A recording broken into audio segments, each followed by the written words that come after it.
मेरे जीने में मेरे मरने में तेरा ही नाम होगा। अगर सांसें रोक लूँ फिर भी आप ही बदनाम होंगे। हर एक धड़कन में जब तुम हो तो फिर अपराध क्या है मेरा। अगर राधा पुकारोगे तो फिर घनश्याम आएंगे। बोलो राधे राधे। ये मत आप सोचो कि दुनिया क्या कहेगा। दुनिया आप कितना हूँ अच्छा कार्य कर देंगे तो कुछ लोग आपके विषय में जानकारी नहीं है तो आपको गलत कहेंगे। किसी को अधूरा जानकारी है तो आपको गलत कहेंगे। आप गांव घर के राजनीति, गोतिया नैया के राजनीति, अगल बगल वाले के राजनीति से बच जाओ, आप सक्सेस हो जाओगे। मेरी बात मानो। आप क्या हो ये आप जानते हो। जैसे कि बिहार दरोगा के लिए यह संवैधानिक विकास है। यानी कि पलासी का आयु 1757 में हुई और बक्सर का आयु 1764 में हुई।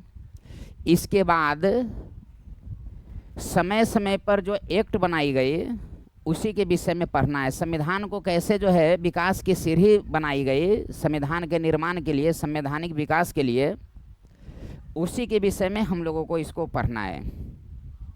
आ रही है बात समझ में। तो ये आप पढ़ रहे हैं तो ये आप जान रहे हैं कि आप क्या सीख रहे हैं। आपके अगल बगल वाला नहीं जान रहा है, इसलिए घबराओ नहीं। अच्छा ने अच्छा कहा हमें, बुरा ने बुरा कहा हमें। जिसकी जितना ज़रूरत थी उतना पहचाना हमें। चिंता क्यों करते हो। गिने चुने लोग सक्सेस होते हैं और वह लोग होते हैं सक्सेस जो किसी के बात पर ध्यान नहीं देते हैं। आप किसी के भलाई करते करते मर भी जाओगे तो कहेगा कि अपना लक्षण से मर गया। इसका अर्थ क्या होता है। अपना आगे बढ़ जाओ, कल दूसरे को आपको उदाहरण वही लोग देंगे। ठीक। यह बिहार दरोगा का एग्ज़ाम बहुत जल्द होने वाला है और बिहार दरोगा के एग्ज़ाम में हम लोग जो है एक क्वेश्चन पूछा जाता है।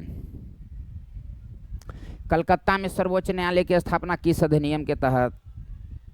1919 का अधिनियम, 1909 का अधिनियम, 1813, 1833, 1858, 1861, भारत सरकार अधिनियम 1935, 1919, 1909, 1892। यानी कि ये सबसे संबंधित प्रश्न पूछा जाता है। आपका मेरा अपना अनुभव कहता है एक क्वेश्चन इससे आपका बन जाएगा। अब कैसा मेरा अनुभव है, बीपीएससी दरोगा सहित 5 एग्ज़ाम निकाल चुके हैं। यही मेरा अनुभव है। सक्सेस तो नहीं फाइनल मिला लेकिन मैं रिजल्ट दे चुका हूँ। चलता रहूँगा, पथ पर चलने में माहिर बन जाऊँगा, या तो मंजिल मिल जाएगी या अच्छा मुसाफिर बन जाऊँगा। मुसाफिर बन गया। चलते हैं, अब देखते हैं क्या क्वेश्चन है इसे। यह क्वेश्चन है कि किस अधिनियम के तहत, क्वेश्चन है आपका कि किस अधिनियम के तहत कोलकाता में सर्वोच्च न्यायालय की स्थापना का प्रावधान किया गया था। किस अधिनियम के तहत, किस अधिनियम में कलकत्ता में सर्वोच्च न्यायालय की स्थापना का प्रावधान किया गया था। कलकत्ता शहर का संस्थापक चौरनौक। फोर्ट विलियम कॉलेज कहाँ है तो कलकत्ता में। कलकत्ता शहर का संस्थापक चौरनौक, नोट कर लीजिएगा।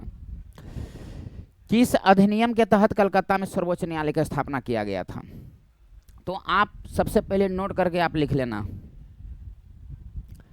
कि जितना अधिनियम बना उसमें सबसे पहला अधिनियम था रेगुलेटिंग एक्ट 1773। सबसे पहला अधिनियम था। और सबसे कम समय तक चलने वाला अधिनियम 1909 था। ये दोनों को एक साथ आप लिख लेंगे। सबसे कम समय तक चलने वाला अधिनियम 1909 और सबसे पहला अधिनियम रेगुलेटिंग एक्ट 1773। तो कलकत्ता में सर्वोच्च न्यायालय की स्थापना जो हुई वह 1773 अधिनियम के तहत हुई, रेगुलेटिंग एक्ट 1773 अधिनियम के तहत। लेकिन स्थापना कब हुई, तो 1774। और किस अधिनियम के तहत हुई तो 1773। एक चीफ जस्टिस थे और 3 जस्टिस थे। इजाह इम्पे जो मुख्य न्यायाधीश थे उनका नाम था इजाह इम्पे। 3 जस्टिस थे, एल एच सी, लेमेंस्टर, हाइड,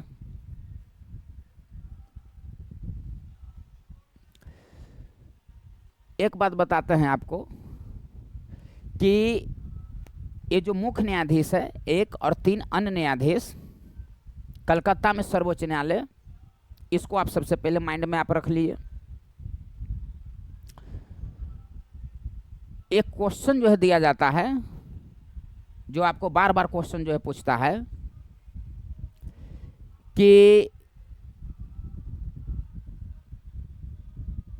सर्वोच्च न्यायालय की स्थापना एकदम आराम से गंभीरता पूर्वक पढ़ो, घबरा के नहीं। ये नहीं कि ये वाला है, ये वाला बना दिए तो बड़ी खुश हो रहे हैं। अब क्वेश्चन दे देगा कि सर्वोच्च न्यायालय की जब बात आ गई तो आराम से सुनो, आराम से लिखो, इसको अभी मत लिखना, आराम से सुनो, आराम से जो है लिखो। भारत में एक सर्वोच्च न्यायालय है, नई दिल्ली में। सर्वोच्च न्यायालय की स्थापना कब हुई? जब संविधान लागू हुआ तब भारत में सर्वोच्च न्यायालय की स्थापना हुई, 26 जनवरी 1950 को। उद्घाटन कब हुआ? तो 2 दिन के बाद, 28 जनवरी 1950 को। लेकिन ये जो अभी वर्तमान में जो सुप्रीम कोर्ट का जो बिल्डिंग देखते हैं, अभी जो वर्तमान में सुप्रीम कोर्ट का जो बिल्डिंग है, उसका उद्घाटन किया गया डॉक्टर राजेंद्र प्रसाद के द्वारा 1958 में, 1958 में। सर्वोच्च न्यायालय की स्थापना 26 जनवरी 1950 को, उद्घाटन 28 जनवरी 1950 को। जो अभी भवन देख रहे हैं उसका नहीं, जो संसद भवन थी, पुरानी संसद भवन, नई संसद भवन नहीं, पुरानी संसद भवन, उसमें एक न्यायालय, सर्वोच्च न्यायालय की स्थापना किया गया था। वो हुआ 28 जनवरी 1950 को उद्घाटन किया गया। जो अभी वर्तमान में आप जो देख रहे हैं दिल्ली में सर्वोच्च न्यायालय का जो भवन, वह 1958 ईस्वी में, 4 अगस्त 1958 ईस्वी को उसका उद्घाटन किया गया। थोड़ा माइंड लगाइए, नोट करते जाइएगा। भारत की राजधानी पहले नई दिल्ली थी, पहले कलकत्ता थी। दिल्ली दरबार में घोषणा किया गया 1911 ईस्वी में नई दिल्ली का। कहिए कि ये तो जानते हैं। विधिवत रूप से कब? तो 1912 ईस्वी में। कहिए तो ये भी जानते हैं। अब सवाल यहाँ पर यह है कि भारत की राजधानी नई दिल्ली नहीं थी, दिल्ली थी 1911 में जो घोषणा की गई थी। लेकिन नई दिल्ली कब बनाई गई? यानी कि भारत की राजधानी कलकत्ता से दिल्ली और दिल्ली से नई दिल्ली तो 1931 ईस्वी में, 13 फरवरी 1931 ईस्वी को दिल्ली से नई दिल्ली बनाई गई। इस सब कंटेंट को आप माइंड में रखेंगे। और उस समय वायसराय कौन थे? तो Lord Irwin. Lord Irwin viceroy थे जब दिल्ली से नई दिल्ली राजधानी को चेंज किया गया। क्वेश्चन कभी कभी ये दे देता है कि नई दिल्ली का स्थापना किसने किया, कौन वायसराय उस समय थे? तो इरविन थे। भारत के संविधान में ऐसा लिखा हुआ है, जितना भी बात बोल रहे हैं लिखने के अलावा उसको नोट करना। भारत के संविधान में वर्णन है, उल्लेख किया गया है कि केवल और केवल प्रेसिडेंट को महाभियोग प्रक्रिया के द्वारा हटाई जा सकती है। अब आपको दिमाग में आ रहा होगा कि सर्वोच्च न्यायालय के मुख्य न्यायाधीश, राज्यपाल, इस सब को भी हटाया जा सकता है। आप गलत बोल रहे हैं। नहीं, मैं गलत नहीं बोल रहा हूं। इम्पीचमेंट प्रोसेस, महाभियोग प्रक्रिया, संविधान के अतिक्रमण के कारण महाभियोग प्रक्रिया का प्रस्ताव लाई जाती है। महाभियोग का प्रस्ताव आर्टिकल 56 और महाभियोग की प्रक्रिया आर्टिकल 61 में के तहत 14 डेज पूर्व सूचना दिया जाता है, ये आप जानबे करते हैं। महाभियोग की प्रक्रिया संसद के किसी भी सदन में लाई जा सकती है। लेकिन याद हमेशा रखना है कि केवल राष्ट्रपति के विरुद्ध। तो अब आपका सवाल है कि तब चीफ जस्टिस के विरुद्ध क्या होता है? तो चीफ जस्टिस के जो विरुद्ध होता है वह होता है महाभियोग प्रक्रिया नहीं, महाभियोग जैसी प्रक्रिया। महाभियोग प्रक्रिया नहीं, महाभियोग जैसी प्रक्रिया, दोनों में अंतर नहीं है। आप मेरे भाई जैसे हैं, मेरे भाई एक्चुअली में नहीं है। महाभियोग जैसी प्रक्रिया वो चलता है चीफ जस्टिस के खिलाफ विरुद्ध, लेकिन वह महाभियोग प्रक्रिया नहीं है, महाभियोग जैसी प्रक्रिया है। आप मेरे भाई जैसे हैं लेकिन भाई नहीं है।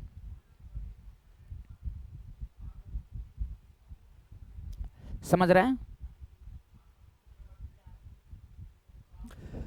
तो यह आपको पॉइंट को समझना है, इसको नोट करना, आराम से गंभीरता पूर्वक पढ़ो। इसको आप समझ गए कि सबसे पहला एक्ट 1773, सबसे कम समय तक चलने वाला एक्ट कौन है? तो 1909। अब यहां जो है देखिए कैसे क्वेश्चन पूछता है से। अब यहां जो है देखिए क्वेश्चन क्या कहता है इसे, ए बंगाल का गवर्नर, इसको नोट कर लीजिएगा, बंगाल का गवर्नर, बंगाल का गवर्नर को गवर्नर जनरल, बंगाल का गवर्नर को गवर्नर जनरल, बंगाल का गवर्नर जनरल को भारत का गवर्नर जनरल, भारत का गवर्नर जनरल, गवर्नर जनरल से, गवर्नर जनरल से वायसराय कब चेंज किया गया? ये तीनों को आप हमेशा जो है माइंड में रखेंगे। गवर्नर से गवर्नर जनरल, और बंगाल के गवर्नर जनरल से भारत का गवर्नर जनरल, और गवर्नर जनरल से वायसराय। तो बंगाल का गवर्नर से गवर्नर जनरल यही 1773 ईस्वी के रेगुलेटिंग एक्ट के तहत हुआ। बंगाल के गवर्नर से बंगाल का गवर्नर जनरल, बंगाल का गवर्नर जनरल से भारत का गवर्नर जनरल 1833 एक्ट, और गवर्नर जनरल से वायसराय 1858, 1833-58 ये सब बताएंगे, गर्दा उड़ा देंगे। ये तीनों को एक जगह नोट कर लेंगे कि बंगाल का गवर्नर जनरल से गवर्नर जनरल में परिवर्तन किस एक्ट के तहत की गई? तो 1773। अब बंगाल के गवर्नर जनरल से भारत के गवर्नर जनरल में परिवर्तन कब किया गया था? 1833। और गवर्नर जनरल से वायसराय में चेंज किस अधिनियम के तहत किया गया था? 1858। महारानी विक्टोरिया के घोषणा पत्र कब पढ़ा गया? तो 1858, 1 नवंबर 1858।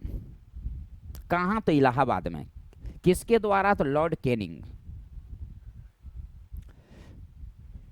महारानी विक्टोरिया को कैसर हिंद की उपाधि कब दिया गया? 1877 में। 1876 ईस्वी में उन्होंने अपने आप धारण कर ली, लेकिन जो घोषणा हुई थी 1877 ईस्वी में, आगे एक्सप्लेन हम करेंगे, बहुत ढंग से एक्सप्लेन करेंगे, दिल्ली दरबार में।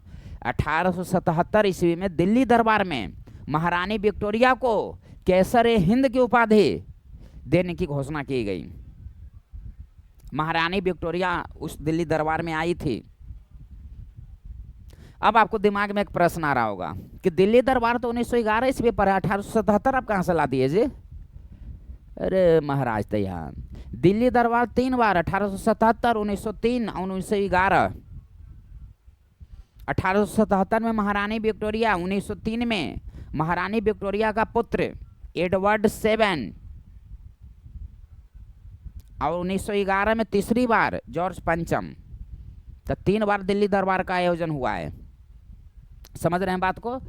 ये तीनों को आप नोट कर लेंगे। 1800 चार्टर्ड एक्ट 1813, ये तो आप बहुत फेमस क्वेश्चन है, आप जानते होंगे। आगे हम विशेष एक कर पॉइंट बाय पॉइंट बताएंगे, लेकिन मेन पॉइंट को आप देखिए कि चार्टर एक्ट 1813, 1813 के चाय और चीन को छोड़कर, चार्टर एक्ट 1813 के तहत चाय और चीन को छोड़कर पूरा जो है समाप्त कर दिया गया। और जो बच गया चाय और चीन, उसको 1833 में यह पूर्ण रूप से समाप्त कर दिया गया। यानी कि भारत के चाय और चीन को छोड़कर भारत के व्यापार को समाप्त किया गया किस एक्ट के तहत? 1813। लेकिन जो भी बचा हुआ था चाय और चीन, उसको 1833 में समाप्त कर दिया गया। तो भारत के व्यापार के एकाधिकार को पूर्ण रूप से 1833, और चाय और चीन को छोड़कर 1813।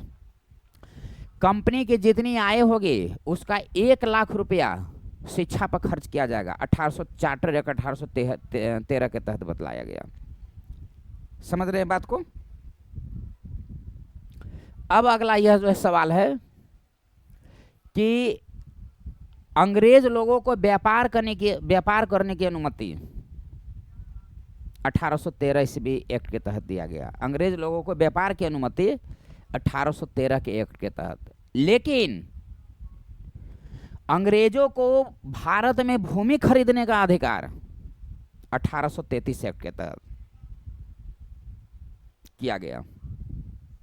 1833 एक्ट के तहत अंग्रेजों को भारत में भूमि खरीदने का अधिकार दिया गया। दास प्रथा को गैर कानूनी घोषित किया गया 1833 एक्ट के तहत।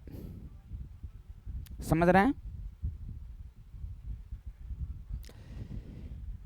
अब देखते हैं नेक्स्ट क्वेश्चन क्या पूछता है इससे।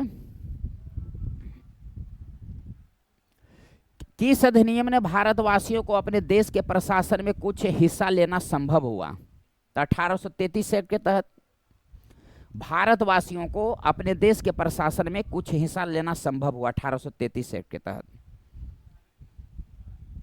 बंगाल के गवर्नर जनरल को भारत के गवर्नर जनरल में चेंज किया गया 1833 एक्ट के तहत।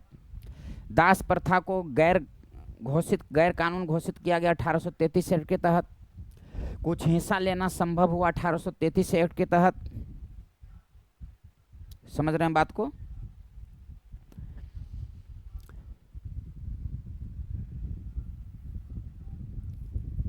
एक मैकाले समिति बनी,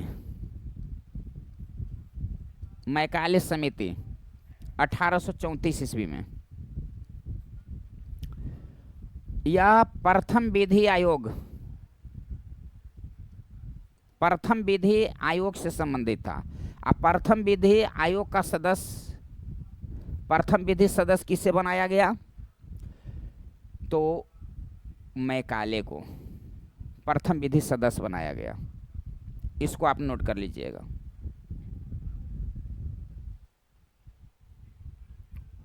भारत में संसदीय प्रणाली की शुरुआत कब हुई? 1854। समझ रहे हैं बात को? अब यहां पर यह जो है सवाल है कि चार्टर एक्ट 1853, चार्टर एक्ट 1853 के तहत क्या हुआ कि प्रतियोगिता परीक्षा प्रारंभ किया गया। जो प्रतियोगिता परीक्षा का जो प्रारंभ किया गया वह 1853 के चार्टर एक्ट के तहत।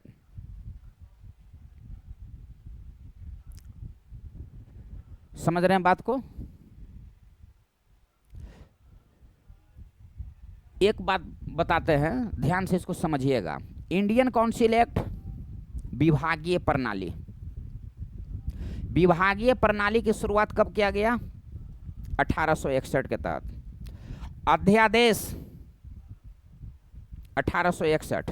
लेकिन अध्यादेश से दो क्वेश्चन है, इसको नोट कर लीजिएगा। वायसराय को अध्यादेश देने का अधिकार 1861 के तहत।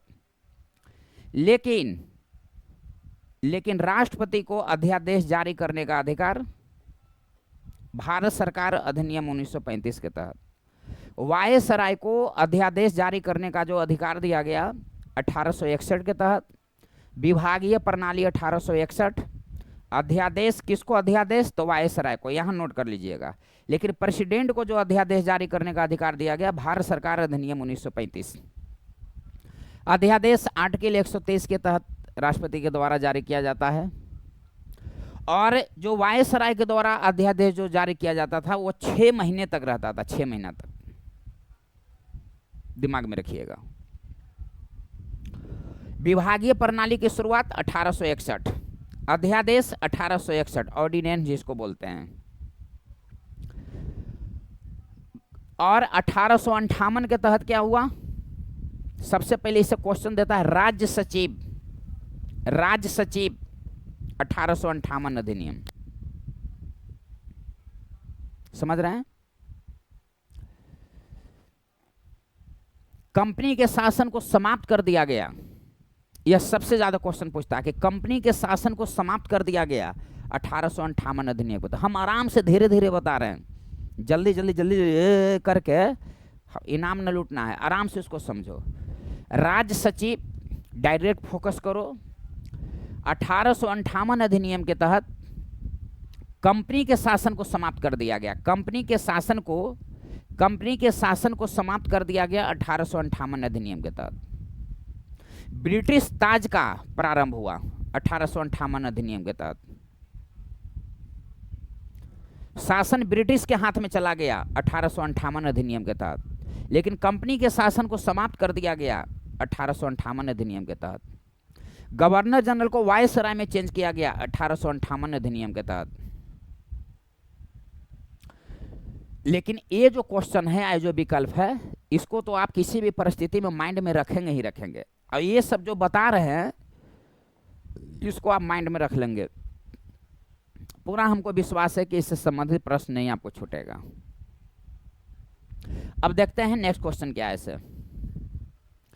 किस अधिनियम के अंतर्गत भारतीय विधान परिषद को बजट पर बहस करने की शक्ति प्राप्त हुई? एकदम रटे आप लोग होंगे, 1892 अधिनियम के तहत, सही बात है, लेकिन यहां पर दिमाग आप लाइए, थोड़ा सा इस पर सोचिए।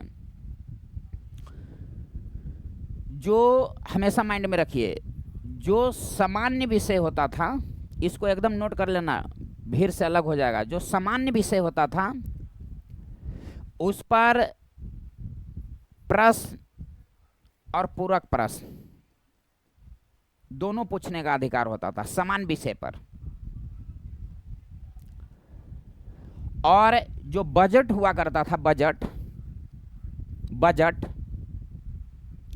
इस पर आप समान प्रश्न तो पूछ सकते थे, लेकिन पूरक प्रश्न नहीं पूछते, पूरक प्रश्न नहीं पूछ सकते थे, और नहीं मतदान दे सकते थे। तो हम लोग इसको रटे हुए रहते हैं, बजट पर बहस, लेकिन प्रश्न दे देता है कि किस अधिनियम के तहत बजट पर पूरक प्रश्न पूछने का अधिकार नहीं दिया गया। तो 1892। लेकिन हम लोग खाली इसको रटे हुए रहते हैं, बजट पर बहस, तो 1892। लेकिन बजट पर बहस करने का तो शक्ति मिला ही 1892 के तहत, लेकिन पूरक प्रश्न पूछने का इजाजत नहीं थी, मतदान देने का इजाजत नहीं थी। समान विषय पर यह सिर्फ था दोनों। 1892 के तहत क्या हुआ? अप्रत्यक्ष निर्वाचन प्रणाली 1892। लेकिन अब यहां पर दे देगा कि प्रत्यक्ष निर्वाचन, यहां पर दे देगा प्रत्यक्ष निर्वाचन, तो आप क्या करेंगे? फंस जाएंगे। तो 1919 अधिनियम के तहत द्विसदनात्मक 1919 ना है, द्वि मतलब दो को 19 है ना, ऐसे याद रखिएगा। प्रांत में द्वैत शासन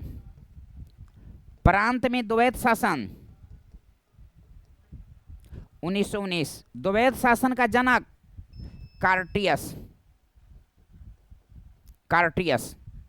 अप्रत्यक्ष निर्वाचन प्रणाली 1919, अप्रत्यक्ष निर्वाचन प्रणाली 1892। महिलाओं को सबसे पहले मतदान देने का अधिकार, 1919 के तहत महिलाओं को मतदान देने का अधिकार। सबसे पहले महिलाओं को मतदान देने का अधिकार कहां हुआ? तो न्यूजीलैंड में प्राप्त हुआ 1893 में ही। समझ रहे हैं बात को? 1909 अधिनियम सबसे कम समय तक चला। मार्ले मिंटो सुधार अधिनियम 1909 अधिनियम को कहा जाता है। लेकिन मॉन्टेग्यू चेम्सफोर्ड अधिनियम तो 1919 को कहा जाता है। मार्ले कौन थे? तो भारत सचिव। मिंटो कौन थे? तो वायसराय। सांप्रदायिक प्रतिनिधित्व का जनक लॉर्ड मिंटो। सांप्रदायिक प्रतिनिधित्व किस अधिनियम से संबंधित? तो 1909 के अधिनियम से संबंधित। मुस्लिम लीग के लिए अलग निर्वाचन क्षेत्र बना दिया गया 1909 अधिनियम के तहत। नोट करते जाइएगा। प्रश्न दे देता है कि मार्ले मिंटो सुधार अधिनियम 1919 में सचिव कौन थे? वायसराय कौन थे? तो दिमाग में रखना, जो पहले से सचिव बाद में से वायसराय। मॉन्टेग्यू चेम्सफोर्ड में भी वही, मॉन्टेग्यू सचिव और चेम्सफोर्ड वायसराय। 1919 अधिनियम को मॉन्टेग्यू चेम्सफोर्ड अधिनियम कहा जाता है, लेकिन 1909 अधिनियम को मार्ले मिंटो सुधार अधिनियम कहा जाता है। अब 1861 आप जान ही गए, विभागीय प्रणाली अध्यादेश, वायसराय को अध्यादेश 1861, लेकिन प्रेसिडेंट को ऑर्डिनेंस अध्यादेश जारी करने की शक्ति भारत सरकार अधिनियम 1935। समझ रहे हैं बात को? 1919 अधिनियम के तहत ही 1926 ईस्वी में क्या हुआ? केंद्रीय लोकसेवा आयोग की स्थापना किया गया ली आयोग की सिफारिश पर 1926 ईस्वी में। आप नोट कर लेना, जो बताने जा रहे हैं सो बहुत इंपॉर्टेंट पॉइंट है। तो आप सोच रहे होंगे कि ये तो हम पहले से जानते थे। नहीं जानते हैं, ध्यान से खाली सुनो। केंद्रीय लोक सेवा आयोग की स्थापना 1926 ईस्वी में भारत सरकार अधिनियम 1919 के तहत की गई। किसके सिफारिश पर? तो ली आयोग के सिफारिश पर। उसी में आप लगा देना। लेकिन केंद्रीय लोक सेवा आयोग के अलावा अलग अलग स्टेट में जो राज्य लोक सेवा आयोग की स्थापना किया गया, यानी कि जो विस्तार किया गया, यह भारत सरकार अधिनियम 1935 के तहत किया गया। अब भारत सरकार अधिनियम 1935 के तहत ही 1937 में चुनाव हुआ था। 11 प्रांत में हुआ था, तो जिसमें से 5 प्रांत में कांग्रेस को पूर्ण बहुमत मिला, लेकिन कांग्रेस 8 राज्यों में सरकार बनाई थी। तो क्वेश्चन देता है कि 1937 के चुनाव में कांग्रेस को पूर्ण बहुमत, जहां पूर्ण बहुमत की बात आएगी तो नोट कर लेना, प से पूर्ण तो प से 5, लेकिन सरकार बनाई साझेदारी के तहत 8 राज्यों में। बर्मा को अलग किया गया भारत से भारत सरकार अधिनियम 1935 के तहत। अखिल भारतीय संघ, प्रांतीय स्वायत्तता, केंद्र में द्वैध शासन, संघीय न्यायालय की स्थापना भारत सरकार अधिनियम 1935 के तहत। लेकिन संघीय न्यायालय की स्थापना कब की गई? तो 1 अक्टूबर 1937 में संघीय न्यायालय की स्थापना किया गया 1935 में, 1935 के अधिनियम के तहत। लेकिन संघीय न्यायालय की स्थापना कब की गई? तो 1 अक्टूबर 1937 में। समझ रहे हैं बात को? तो यह आपका कंटेंट हुआ। कि पढ़ लिए, केंद्रीय लोक सेवा आयोग की स्थापना 1926 में भारत सरकार अधिनियम 1935 के तहत किया गया। लेकिन केंद्रीय लोक सेवा आयोग के अलावा जो राज्य लोक सेवा आयोग था वह भारत सरकार अधिनियम 1935 के तहत किया गया। समझ रहे हैं बात को? देखते हैं नेक्स्ट क्वेश्चन क्या है इसे। केंद्र में द्वैध शासन किस अधिनियम के तहत स्थापित किया गया? तो देखो, प्रांत और केंद्र, इस समय बड़ी मिस्टेक होता है, ध्यान से समझना। प्रांत और केंद्र 1919 और 1935। प्रांत छोटा है कि केंद्र? प्रांत छोटा है, तो छोटा 35 है कि 19? 19 इसमें लगा देना। केंद्र में द्वैध शासन जो स्थापित किया गया, इसको समाप्त करके तो क्वेश्चन दे देता है कि प्रांत में द्वैध शासन को समाप्त किया गया किस अधिनियम के तहत? 1935 अधिनियम के तहत। यानी कि प्रांत में द्वैध शासन शुरू किया गया 1919, केंद्र में 1935, तो इसको समाप्त करके ये किया गया। तो जब इस समाप्त करके ये किया गया तो 1935 के तहत इसको समाप्त किया गया, इसको शुरू किया गया। नहीं समझ रहे हैं बात को? प्रांतीय स्वायत्तता, क्वेश्चन दे देगा, प्रांतीय स्वायत्तता, प्रांतीय स्वायत्तता तो 1935 अधिनियम। संघीय न्यायालय 1935, अखिल भारतीय संघ 1935, संविधान का मुख्य स्रोत, तो भारत सरकार अधिनियम 1935। भारत सरकार अधिनियम 1935 को ही, इसको दो नोट कर लीजिएगा, नंबर 1 नंबर 2, भारत सरकार अधिनियम 1935 को ही पंडित जवाहरलाल नेहरू के द्वारा कहा गया था गुलामी पत्र। दो बात कहा गया था, गुलामी पत्र कहा गया था भारत सरकार अधिनियम 1935 को। दूसरी बात कही गई थी कि ब्रेक तो है, ब्रेक तो है, यह ऐसी गाड़ी है जिसमें ब्रेक तो है लेकिन इंजन नहीं है। ब्रेक तो है लेकिन इंजन नहीं है। यह पंडित जवाहरलाल नेहरू ने भारत सरकार अधिनियम 1935 के संदर्भ में कहा था। पंडित जवाहरलाल नेहरू ने भारत सरकार अधिनियम 1935 के संदर्भ में कहा कि यह एक गुलामी पत्र है। दूसरी बात कही कि इसमें ब्रेक तो है लेकिन इंजन नहीं है। न पूछता है सब क्वेश्चन, जे धड़ल्ले से पूछता है सब क्वेश्चन। तो 1909 के बारे में आप जान ही गए। केंद्र में द्वैध शासन, तो केंद्र में द्वैध शासन 1935 और 1919 प्रांत में द्वैध शासन। 1858 राज्य सचिव कंपनी का शासन को समाप्त किया गया, ब्रिटिश ताज को लिया गया। महारानी विक्टोरिया को भारत की घोषित किया गया। कैसर हिंद महारानी विक्टोरिया को 1877 में, आपको दिमाग में आ रहा होगा 1876 भी पर है, 1876 में इन्होंने एक्सेप्ट किया, अपने आप को इन्होंने घोषित कर दिया। लेकिन दिल्ली दरबार 1877 ईस्वी में इसको सार्वजनिक रूप से घोषणा किया गया। 1877 ईस्वी में दिल्ली दरबार में 1877, 1903 और 1911 3 बार दिल्ली दरबार का आयोजन हुआ है। समझ रहे हैं बात को। महारानी विक्टोरिया की मृत्यु हुई थी 1901 ईस्वी में। ब्रेन में जो है ब्लड का स्राव होने लगा। उनका पुत्र लियोपोल्ड का भी मृत्यु हुआ हीमोफीलिया के कारण ही। महारानी विक्टोरिया को हीमोफीलिया सबसे पहले हुआ था। हीमोफीलिया के विषय में बहुत ढंग से क्वेश्चन बताए हैं, वीडियो आप देख लेंगे साइंस में। अब यहाँ जो है देखिए नेक्स्ट क्वेश्चन, भारतीय विधान प्रथम बार द्विसदनीय बनाई गई। द्विसदनीय, द्विसदनीय, द्वि मतलब दो, यानी कि क्या 19 दो बार है। भारत सरकार अधिनियम 1919, 1892 आप जान गए, 1909 जान गए, 1935 के भी विषय में जान गए। क्वेश्चन छूटेगा जी, जाने है तो बताइए। तो अप्रत्यक्ष निर्वाचन प्रणाली 1892, लेकिन प्रत्यक्ष पूछ देगा तो 1919। महिलाओं को मतदान देने का अधिकार तो 1919। केंद्रीय लोकसेवा आयोग की स्थापना तो 1919 के अधिनियम के तहत, कब तो 26 में ली आयोग की सिफारिश पर। लेकिन केंद्रीय लोक सेवा आयोग के द्वारा जो राज्य स्तरीय लोक सेवा आयोग है, यह भारत सरकार अधिनियम 1935 के तहत की गई। नेक्स्ट नंबर देखते हैं, राष्ट्रपति को अध्यादेश जारी निर्गत। हमने क्या बोला कि वायसराय और प्रेसिडेंट। तो वायसराय को अध्यादेश 1861 अधिनियम के तहत और राष्ट्रपति को भारत सरकार अधिनियम 1935 के तहत अध्यादेश जारी करने का अधिकार दिया गया। और ये सब के विषय में बता चुके हैं।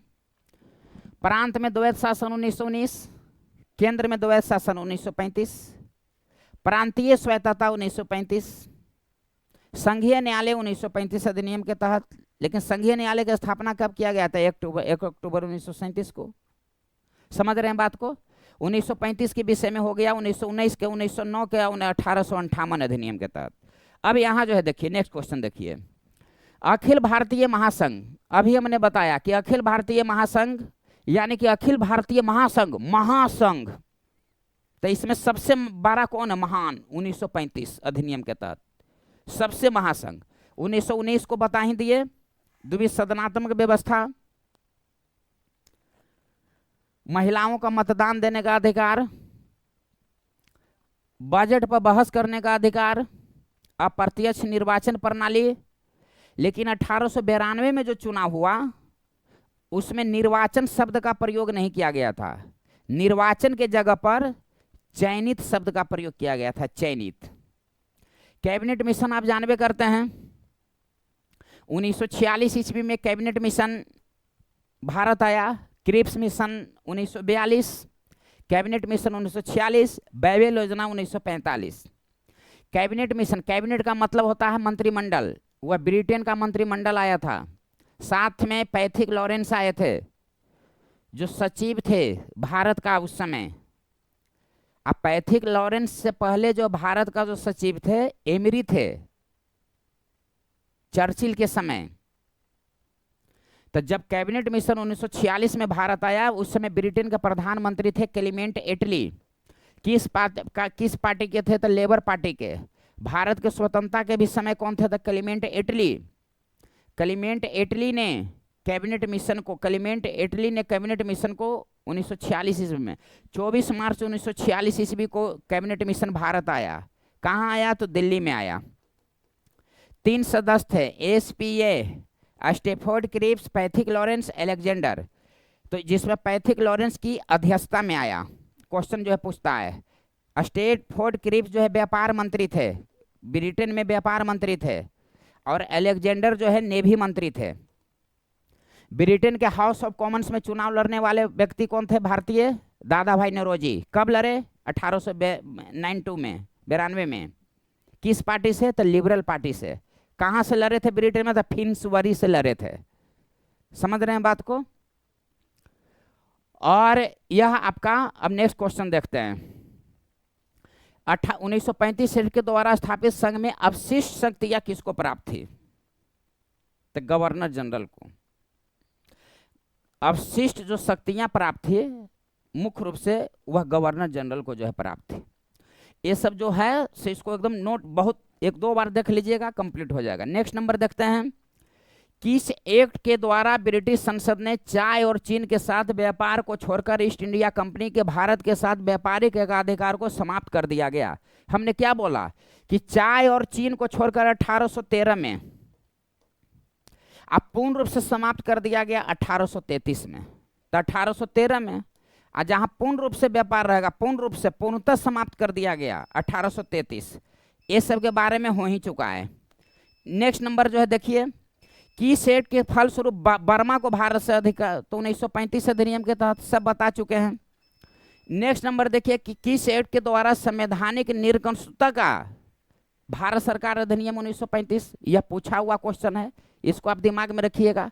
अखिल भारतीय संविधान, संवैधानिक निरंकुशता, संघीय न्यायालय, बर्मा को भारत से अलग किया गया, केंद्र में द्वैत शासन, प्रांतीय स्वायत्तता, सब जो है भारत सरकार अधिनियम 1935 के तहत।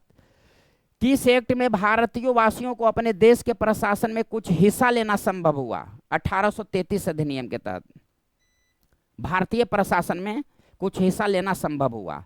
1813 के एक्ट के तहत बता ही दिए। यानी कि ईसाइयों का व्यापार करने का जो स्वतंत्रता मिल गया भारत में आने का, यह 1813 के तहत। शिक्षा पर 1 लाख रुपया खर्च किया जाएगा 1813 के तहत। अगले 20 वर्षों तक ब्रिटिश का प्रभाव रहेगा, भारत के व्यवस्था पर ब्रिटिश का प्रभाव रहेगा अगले 20 वर्षों तक 1813 एक्ट के तहत। ईसाइयों को स्वतंत्रता दिया गया 1813 एक्ट के तहत। अंग्रेजों को व्यापार करने का अधिकार, अंग्रेजों को भारत में व्यापार करने का अधिकार जो मिला 1813 एक्ट के तहत। लेकिन अंग्रेजों को भूमि खरीदने का जो अधिकार मिला वह 1833 एक्ट के तहत। 1861, 1833 ये सब जान ही गए हैं। नेक्स्ट नंबर देखिए, सांप्रदायिक प्रतिनिधित्व की व्यवस्था। हमने पहले ही बोल दिया कि 1909 अधिनियम को मार्ले मिंटो सुधार अधिनियम कहा जाता है। मार्ले मिंटो सुधार अधिनियम कहा जाता है। यह जो सचिव थे, यह वायसराय थे। सांप्रदायिक मुस्लिम लीग के लिए अलग जो है निर्वाचन क्षेत्र बनाया गया। सांप्रदायिक प्रतिनिधित्व का जनक मिंटो को कहा जाता है। सांप्रदायिक प्रतिनिधित्व का जनक मिंटो को कहा जाता है। ये सब ये भी जो है मांटेंगू क्या थे? तो सचिव थे। चेम्सफोर्ड क्या थे? तो वायसराय थे। मांटेंगू चेम्सफोर्ड अधिनियम 1919। 92 जान गए, 9 जान गए, सबसे कम समय तक चलने वाला 1909 थे। अब यहाँ जो है देखिए, भारत में संघीय न्यायालय की स्थापना किस वर्ष स्थापित किया गया? तो भारत में संघीय न्यायालय की स्थापना कब किया गया? तो 1937 में। यदि यहाँ पर अधिनियम रहता, किस अधिनियम के तहत, वर्ष नहीं एक्ट, किस एक्ट के तहत? तो 1935। किस अधिनियम के तहत? तो 1935। कब? तो 1 अक्टूबर 1937 को संघीय न्यायालय की स्थापना किया गया। नेक्स्ट नंबर जो है देखिए, किस एक्ट के द्वारा भारत में संघीय न्यायालय की स्थापना की? देखिए मार दिया क्वेश्चन पलटे, किस एक्ट के तहत? तो 1935। कब? तो 1937। नेक्स्ट नंबर देखते हैं, किस एक्ट के द्वारा भारत में ईसाइयों मिश्रणों को धर्म प्रचार की स्वतंत्रता दिया गया? तो धर्म, ईसाइयों को धर्म प्रचार की जो स्वतंत्रता दिया गया वह 1813 एक्ट के तहत धर्म प्रचार की स्वतंत्रता दिया गया। किस एक्ट के द्वारा भारत में ब्रिटिश ताज को शासन को, बताए ना, कंपनी के शासन को समाप्त कर दिया गया, ब्रिटिश ताज को शुरू किया गया? कब? 1858 अधिनियम के तहत। किस एक्ट को मार्ले मिंटो सुधार कहा जाता है? तो 1909 अधिनियम के तहत जो है मांटे मिर्लो सुधार कहा जाता है। बस हो गया, कुछ है? नेक्स्ट नंबर इसी तरह से जो है क्वेश्चन को, इसी तरह से क्वेश्चन को जो है देखते रहिए और आगे जो है हम लोग जो है देखते रहेंगे। तब तक के लिए राधे राधे, और नेक्स्ट वीडियो में मिलते हैं। नोट्स जरूर बनाइए, तैयारी कीजिए, क्वेश्चन नहीं छूटे।